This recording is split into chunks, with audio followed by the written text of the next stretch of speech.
Good day, everyone. For this video, I will be tackling about perimeter and area of plane figures.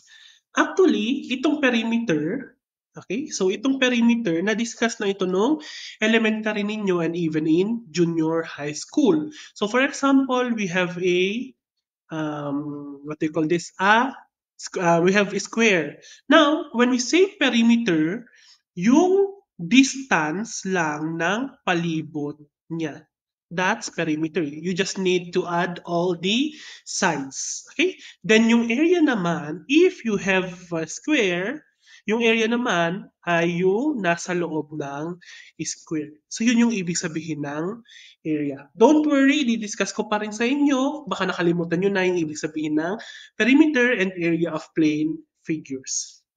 So, first, we have a polygon. So, na-discuss ko na yun nung first video natin na pag three-sided, triangle, four-sided, quadrilateral, and so on.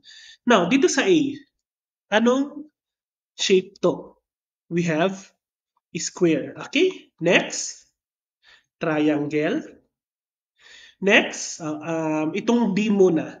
We have 5 sides. So, we have pentagon. Next, we have 1, 2, 3, 4, 5, 6. So, we have hexagon. And last, we have, baka nakalimutan niya na yan, we have trapezium. When we say trapezium, walang magkaparehas na sides. Walang magkaparehas na haba yung mga sides natin or even wala ding parallel lines. Okay? So that is just an example of polygon. So yan yung sinabi ko kanina. 3, triangle, 4, quadrilateral, and so on up to 10, which is decagon. Next. Ayan. There are 3 types of triangles. So, nasan na yung cursor ko? Ayan. So we have 3 types of triangles. So we have first isosceles triangle. When we say isosceles triangle, itong part na dalawang ito ay magkapareha. So ibig sabihin lang niyan, if you have two sides na pareha sila that are equal, then the given triangle is isosceles. Okay? So we have AC. So since may strokes tayo dito, so we have AC is equal to BC. And the measure of angle A is the same as the measure of angle B. Okay? Next. How about kapag tatlo namang sides? Anong tawag doon? We have equilateral triangle. Okay? So parehas yung AB, BC at AC. Ganon din yung mga angles natin. They are also equal. And scalene triangle. So, ibig sabihin lang ng scalene triangle, walang sides ang magkaparehas sa kanila. So, magkakaiba sila ng mga sides. So, for example, this is 3 units, this is 4 units, and this is 5. Example lang yan 5 units. So, as you can see, walang magkaparehas na haba sa kanila. So, that is an scalene triangle. Now, there are 3 classification according to their angles. Angles naman tayo. Kanina kasi, according to their sides. Okay? Ngayon naman, angle. Okay? When we say acute triangle, lahat ng angles natin dito ay acute. So, ano ang measurement pag acute angle? So, we have between 0 degrees to 90 degrees. Of course, hindi kasali yung 0 at saka yung 90 degrees. Next, we have obtuse triangle. When we say obtuse triangle, may isa tayong obtuse. And ito yung letter A. So, the angle A is obtuse. Okay? Obtuse angle.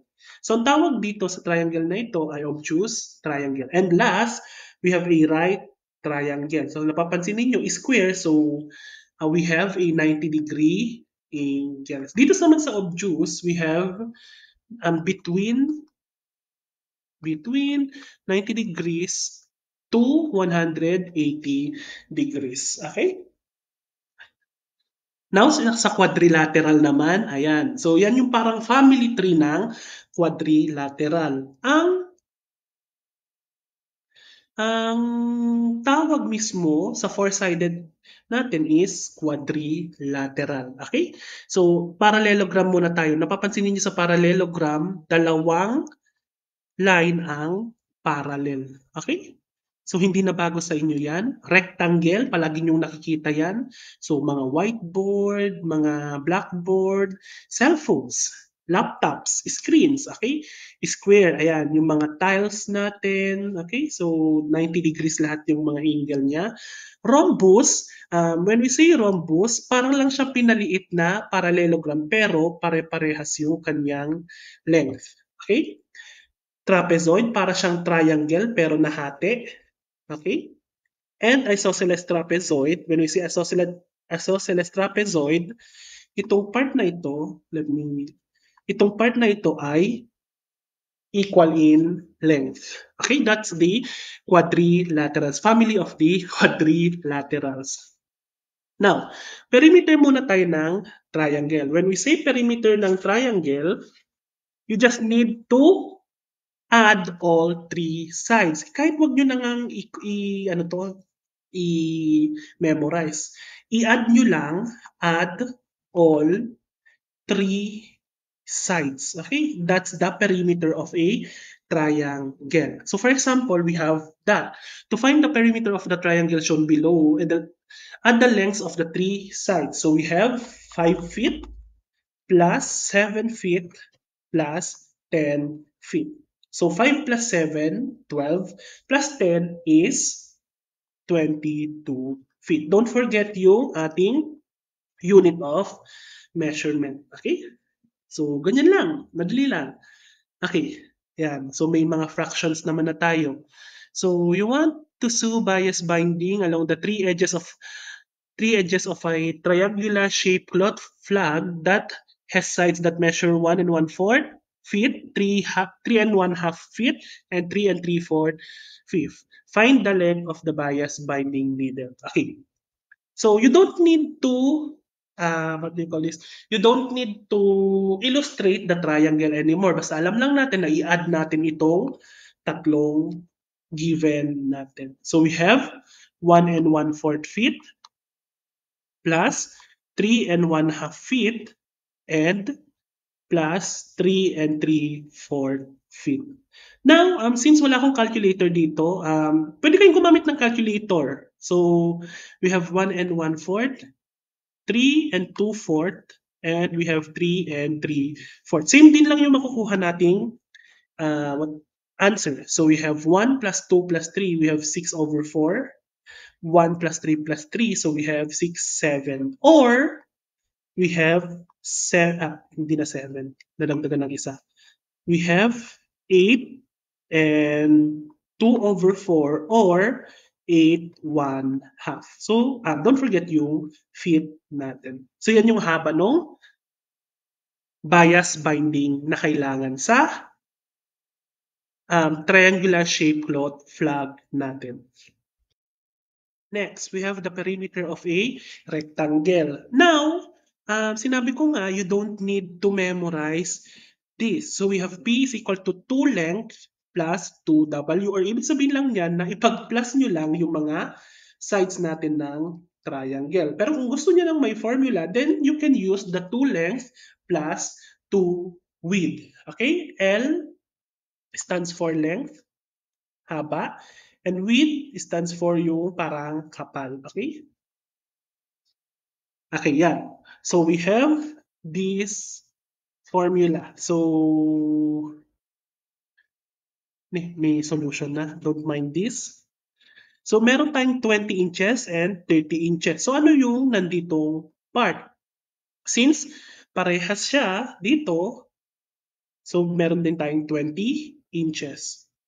Dito na part, we have 30 inches. So, we have 20 inches plus 20 inches plus 30 inches plus 30 inches. So we have 60 plus 40. We have 100 inches. Okay? So yun yung perimeter ng rectangle natin.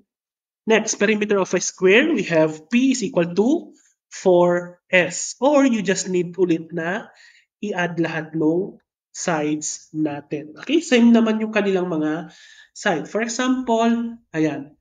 Find the length of fencing needed to surround a square coral, so square daw, that measures 60 feet on each side. So 60 feet, 60 feet, kasi each side naman sinabi, 60 feet and 60 feet. Pwede kayong gumamit ng P is equal to 4S or pwede rin yung 60 feet plus 60 feet plus 60 feet plus 60 feet. So we have 120 plus 120, we have 240 feet.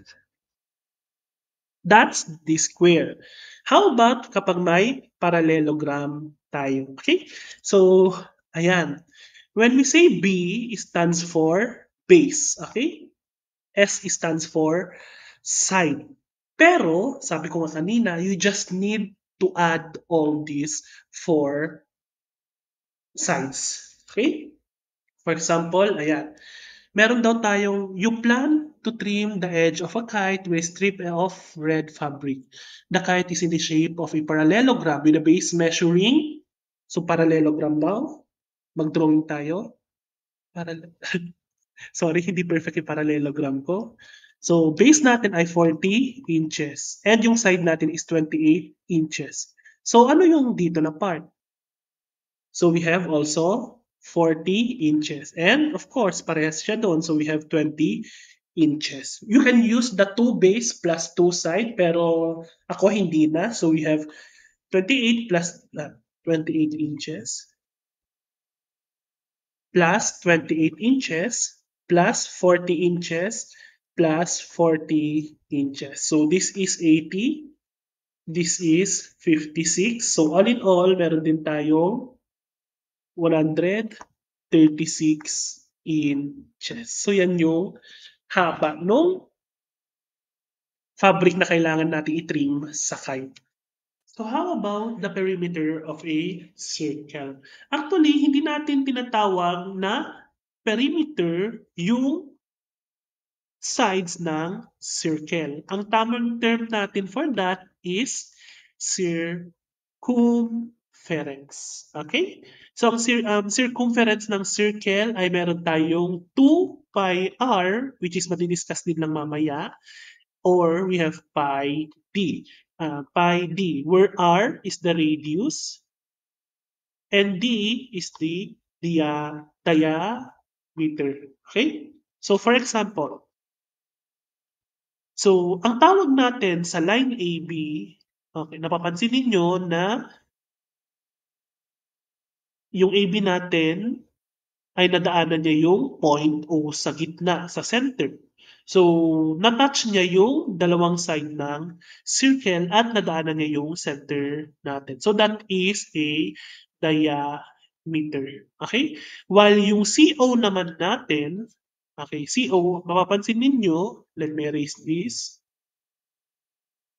So, yung CO natin, center hanggang isang side lang ng circle. So, that is radius. Actually, kapag diameter, meron tayong dalawang radius. Okay? So, kapag hinaba pa natin ito, that is called a diameter.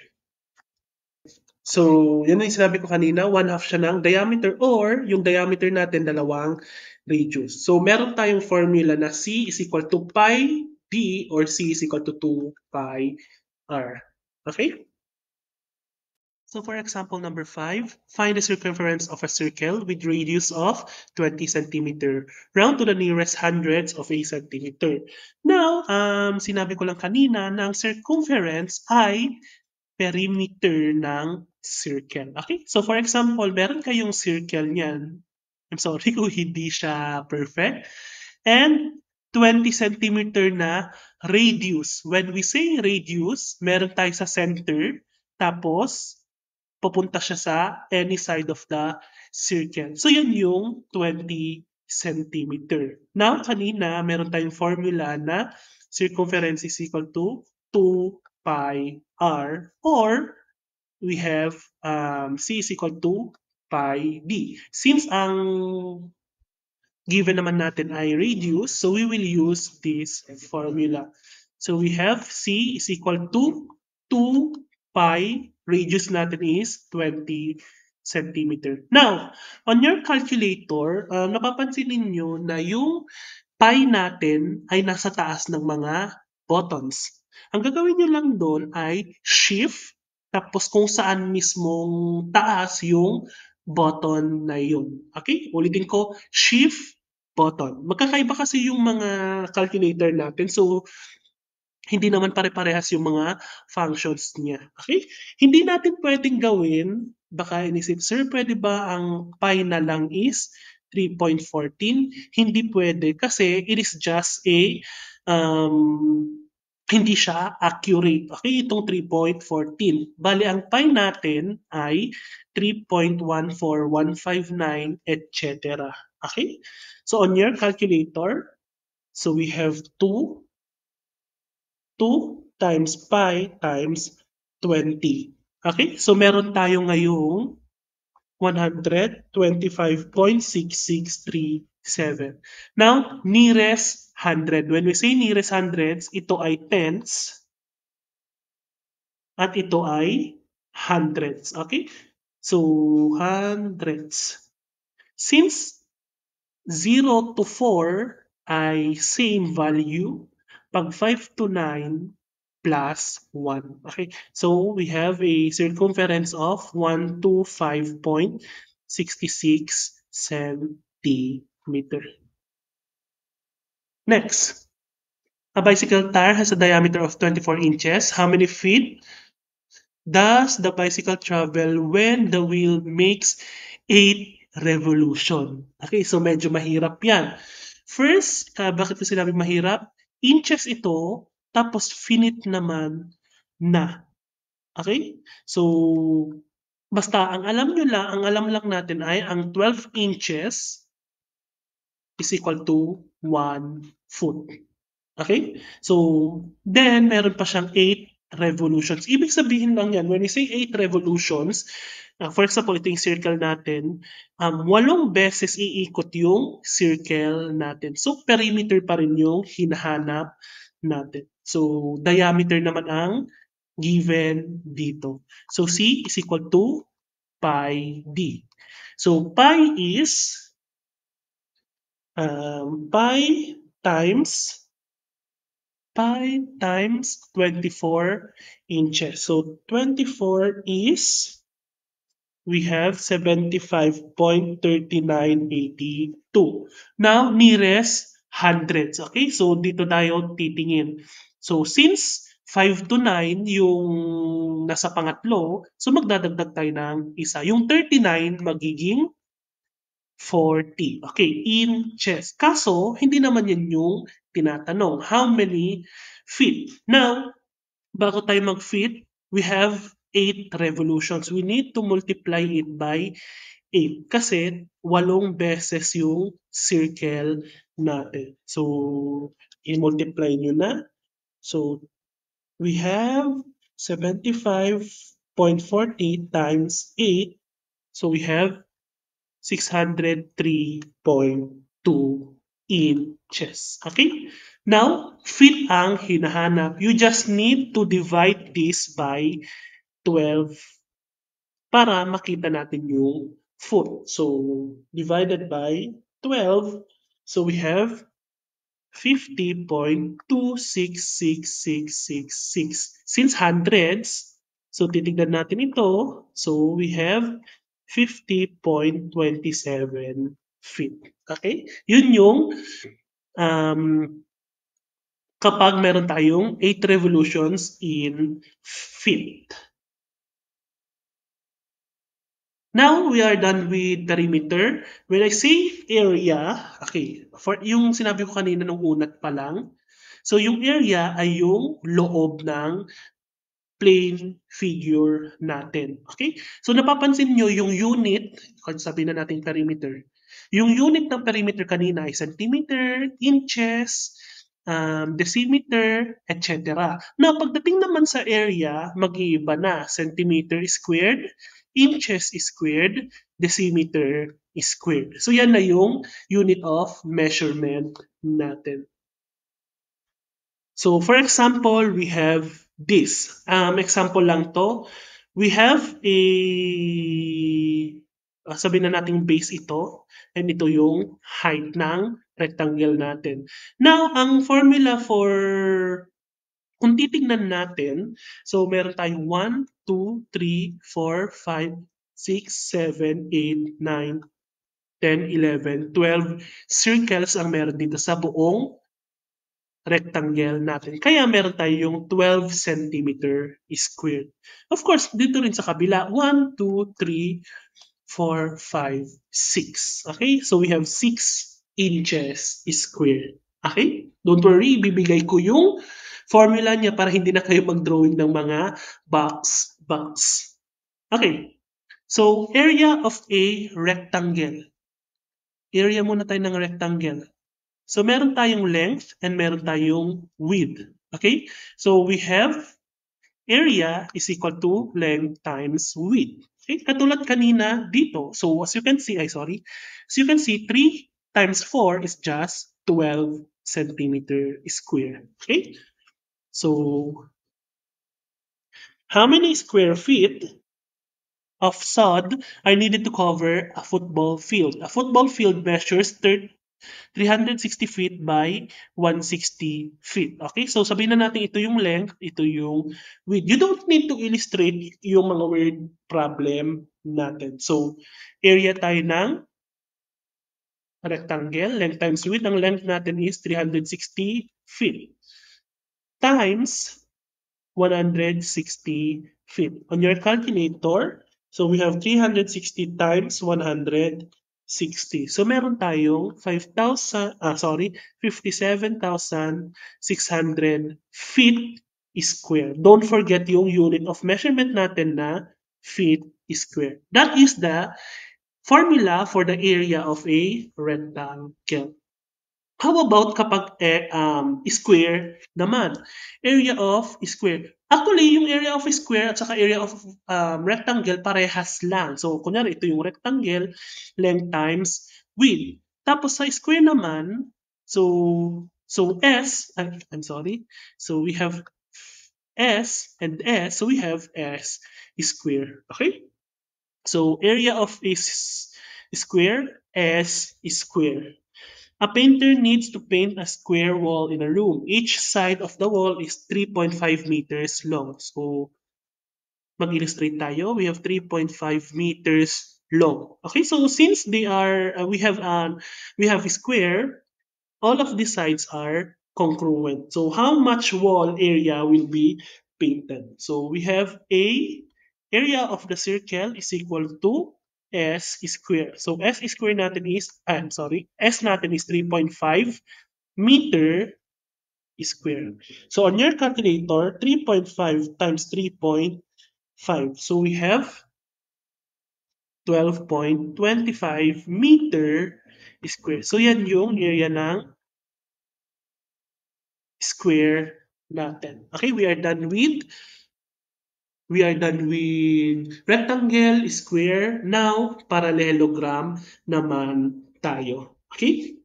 Now, sa parallelogram, ang area ng parallelogram, we have A is equal to base times height. B stands for base, while H stands for height.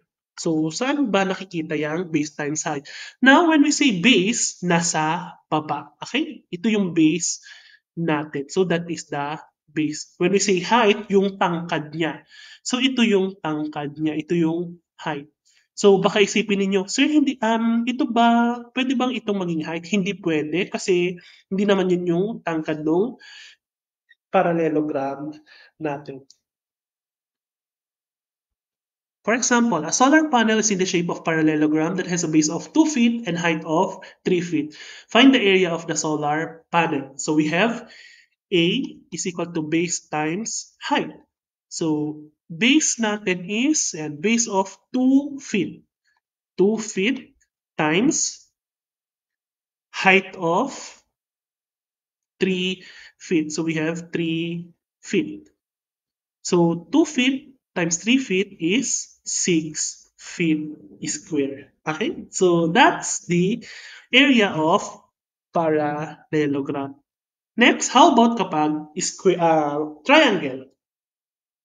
Okay, so parang lang siyang parallelogram pero may 1/2 na siya. So B stands for base and H stands for height. Okay? So for example, yan. Ang base natin, itong part na ito, ang height natin ay itong broken lines na ito. Now, baka magtaka kayo, sir, kunyari yan yung triangle namin. So ang base nyo na dito ay ito, ang height nyo na ay yung vertical line. Okay? So area of a triangle, we have area is equal to 1/2 base times height. A riveter uses metal plates that are in the shape of a triangle with a base of 12 centimeter and height of 6 centimeter. Find the area of one metal plate. Okay. So with a base, okay, so we have A is equal to 1/2 base times height. 1/2 base natin is 12 centimeter, height natin is 6 centimeter. Okay? So, ang kalahati ng 12 is 6. So, 6 times 6 is 36 centimeter square. And that is the area for the triangle. How about kung trapezoid? Ayan, medyo mahaba na yung formula natin. So, we have 1/2 h times b sub 1 plus b sub 2. When we say b sub 1, it is the first base. And yung B sub 2 natin, the second base. For example, yung nasa taas. Napapansin niyo ang B sub 1 natin ay nasa taas, while yung B sub 2 ay nasa baba. Of course, yung height natin is still the same. Okay, so ulitin ko, ang area natin for trapezoid is 1/2 h B sub 1 plus B sub 2.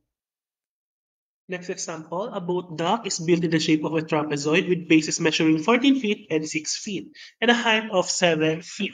Find the area of the dock. Okay. So, ang formula ulit ng trapezoid natin ay 1/2, 1/2 height times base sub 1 plus b sub 2. Now, pwede kayong mamili na pwedeng B sub 1 ito, B sub 2, pwede rin namang B sub 2 ito, and B sub 1. Okay lang na magkabaliktad since in addition, they are commutative. Okay? 1/2, ang height natin ay 7 feet. Ang B sub 1 natin is, sabihin na natin 14 feet. Bakit may parenthesis? Plus 6 feet. Now, 6, 7 feet. Ang unahin nyo muna ay itong part na ito. So we have 1/2, 7 feet. So 14 plus 6 is 20 feet. Okay? So we have 20 times 7 divided by 2. Okay? So we have a 70 feet square ang area ng trapezoid natin. How about area naman ng circle? So area pa rin naman yung tawag natin sa circle kapag gusto nyong kunin yung nasa loob ng circle. So we have area is equal to pi r square. Okay? So wala na siyang d. So kailangan nyong hanapin yung r kapag ang given ay d. Katulad nito, find the area of a circle with a diameter of 15 meters. So for example, ito yung circle natin, diameter, so yan. So 15 meter yung buo. So paano natin hanapin ngayon yung itong part na ito? So 15 divided by 2. So we have 7.5 meter. Okay? So we have A of the circle. We have pi r squared. So we have pi. R natin is 7.5 meter square. Unahin nyo muna yung 7.5 square. So we have 7.5 times 7.5 is 56.25. I-times nyo ngayon sa pi. So we have 176.75 71 meter. And that is the area of the circle. Next example about the area of the circle. We have a circular garden has a diameter of 12 feet. How much landscape fabric is needed to cover the garden? Okay? So when we say how much landscape fabric, so itatakpan natin yung circular garden. So that is an area. Okay? Ang unknown natin dyan is area. Okay? So we have the area of circle, we have pi r squared. Now, diameter ulit ang given. So, ang radius natin dyan ay 6 feet. Correct. So, we have pi, we have 6 feet squared. So, babagalan ko, 6 times 6, that is 36, times pi. Okay? So, we have 100 13.0973. Ngayon, nearest tens. So, ang tens natin ay 0. Titingin tayo sa 9. Since nasa 5 to 9 yung 9, dadagdag tayo ng isa. 113.1 feet square. Okay, that's the area of example number 7. Okay, since I am done discussing yung perimeter and area natin, so it is a multiple choice ulit. So find the perimeter and area of this plane figure. Okay, so in 5 seconds, I will give the answer in 5, 4, 3, 2, 1. Okay? So actually, you can pause the video naman kung gusto nyo ng mas mahabang time. Okay, so perimeter muna tayo. Since meron tayong rectangle dito, we have 5 inches and 10 inches. Perimeter ng rectangle, ipag-plus nyo lang lahat. Okay, so we have 10 inches plus 10 inches plus 5 inches plus 5 inches. So 10 plus 10 is 20 plus 5 plus 5 is 30 inches. So B or D na lang ang sagot natin. How about ang area naman? Ang area natin for rectangle is length times W. Length times width. So we have 5 inches times 10 inches. So we have 50 inches square. So the correct answer is B. Find the perimeter of triangle DEF. So we have DEF. Ay, hindi ko pa pala yan na-discuss. Properties of a rectangle. Actually, since may x tayo dito, unknown, so pwede natin siyang i-compare. Okay, gawin nating ratio. So we have 5 over 6 is equal to x over 12. Okay, so pwedeng ganyan. Then cross multiplication, so we have 5 times 12 is equal to 6x. So 5 times 12 is 60. 6x divided by both sides by 6. So x now is equal to 10. So ang x natin dito ngayon ay 10. Okay? So we have 10 centimeter plus 16 centimeter plus 12 centimeter. So 10 plus 16, 26 plus 12, 28, 38. So the correct answer is B. Find the perimeter and the area of a rectangle that is 3 miles by 12 miles. Okay. So pwede tayong mag-drawing. So ito yung 3 miles. Ito yung 12 miles. So we have 12, perimeter natin ay 12 miles plus 12 miles plus 3 miles plus 3 miles. So 12 plus 12 is 24. 24 plus 6 is 30 miles. Okay. Oh, since yun lang naman ang merong miles, so ang matik na answer na dyan ay A. Okay, so tingnan lang natin kung 36 mile square yung sagot natin sa area. So area of a rectangle is equal to length times width. So we have 12 miles times 3 miles. Okay, so 12 times 3 is 36 miles square.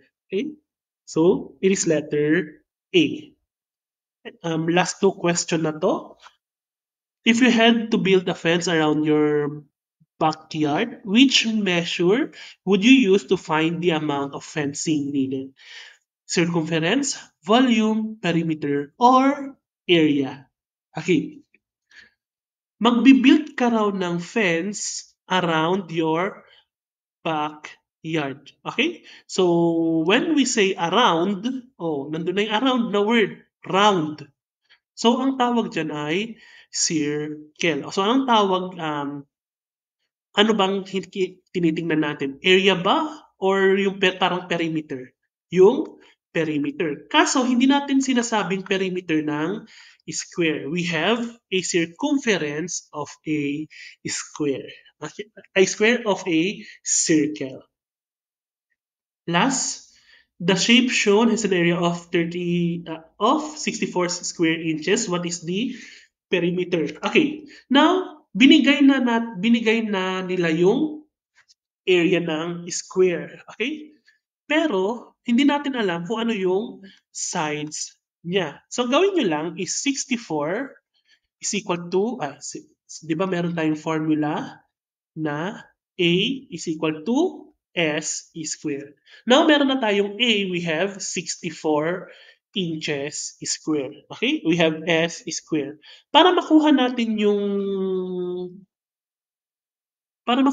yung S, we need to square root both sides. So, yung nasa kanan na natin ay S na lang. So, square root ng 64 on your calculator, we have 8 inches. Okay, that is letter A. Sir, checking tayo kung 8 inches ba talaga. Okay, checking. So, we have 8 inches and dito rin ay 8 inches. So, we have A is equal to S square. So, S natin is 8 inches square. So, 8 times 8 is 64 inches square. So, tama yung sagot natin na 8 inches. So, I hope may natutunan kayo regarding sa perimeter and area of a plane figure. Okay, that's all and thank you for listening.